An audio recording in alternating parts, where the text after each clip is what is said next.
Every night, the man would bathe his paralyzed wife. But that day, just as he had filled the bathtub with water, he suddenly slipped, and his head hit the sink hard, causing him to pass out on the spot. Seeing this, the woman felt utterly desperate. The faucet water kept flowing, and the water level was nearly reaching her neck, but she was completely paralyzed and couldn't do a thing. As the water level continued to rise, the woman didn't want to wait for death. So she pinned all her hopes on her right foot, which still had a bit of sensation. She tried to pull open the drain valve at the bottom of the bathtub by gripping the chain with her toes. It had to be said that this method worked, and the valve finally opened. Unfortunately, it was just a small opening, and the draining speed was far too slow. Before long, the water was about to reach her nose. The woman tried to pull the valve further open, but in her haste, she accidentally broke the chain. Now, the woman lost all hope and could only watch as the faucet kept filling the bathtub.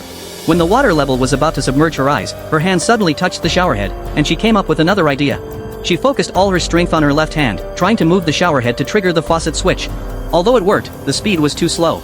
Before she could turn off the faucet, the water in the bathtub completely submerged her. At the critical moment, the woman pulled with all her might and finally slowed down the water inflow. But she was still entirely underwater and remained in danger. As the oxygen in her body was about to run out, she quickly relaxed her body, letting her right foot float up naturally, and then struck with force, finally kicking open the drain valve.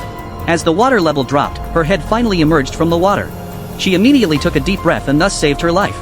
Just as she calmed down, she suddenly realized with astonishment that her fingers could bend, and her body, which had been paralyzed for 30 years, was responding. But now wasn't the time to be happy. She quickly grabbed the edge of the bathtub and slowly got up to check on her husband on the floor. However, strangely enough, her husband, who should have been lying there, had disappeared. Looking at the bloodstains on the doorframe and the bright red footprints on the floor, she wondered if her husband had woken up earlier. If so, why didn't he save her? Then the woman suddenly remembered that her best friend had told her a few days ago that her husband might be having an affair.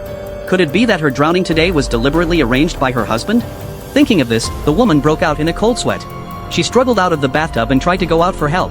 After a great effort, she finally reached the phone. Just as she was about to call the police, a dark shadow appeared outside the door crack. She guessed it might be her husband and immediately picked up a piece of broken glass for self-defense. However, when she walked outside, she found it was just the curtain fluttering in the wind. But the woman still didn't dare to relax. She backed down the stairs step by step. Suddenly, she slipped again and saw her husband lying in the living room.